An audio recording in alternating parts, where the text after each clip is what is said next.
বিকেলবেলা মামুনির বাসায় চলে গেছি। আর আমার মা তো অনেক অনেক খুশি ছিল ওই সময়টাতে।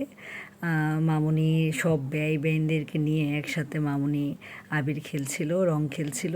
মামুনি তো অনেক বেশি খুশি। আমার মায়ের এই খুশিটাই মানে অনেক মূল্যবান আমার কাছে।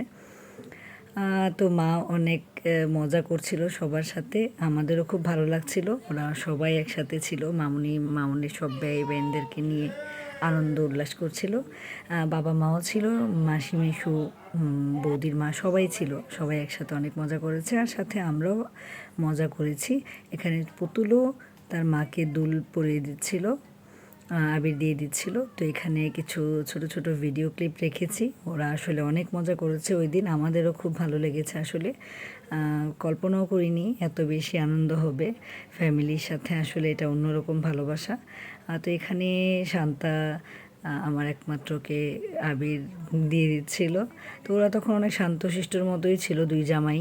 যদিও ওরা এতটাও শান্তশিষ্ট না, কিন্তু এই সময়টাতে ওরা কিছুই বলেনি। দেখলাম খুব সুন্দরভাবে রং দিচ্ছিলাম আমরা, ওরাও চুপটি করে বসেই রং মানে মেখে দিচ্ছি, কিছু বলছিল না।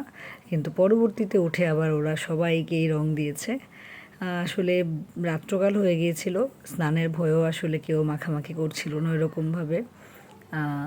যাই হোক, এখানে আসলেই ভালো লাগছিল সবাই মিলে।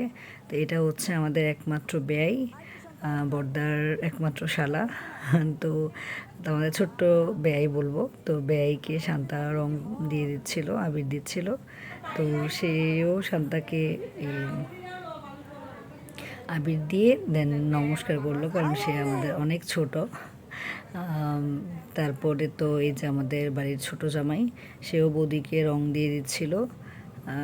এখানে আমরাও অনেকক্ষণ রং খেলাখেলি করলাম, আসলেই ভালো লাগছিল। কিন্তু বাসার যে একটা অবস্থা করেছিলাম আমরা, সেটা নিয়েও আমার একমাত্র ভাবছিল যে বাসার তো একদম বাজে অবস্থা।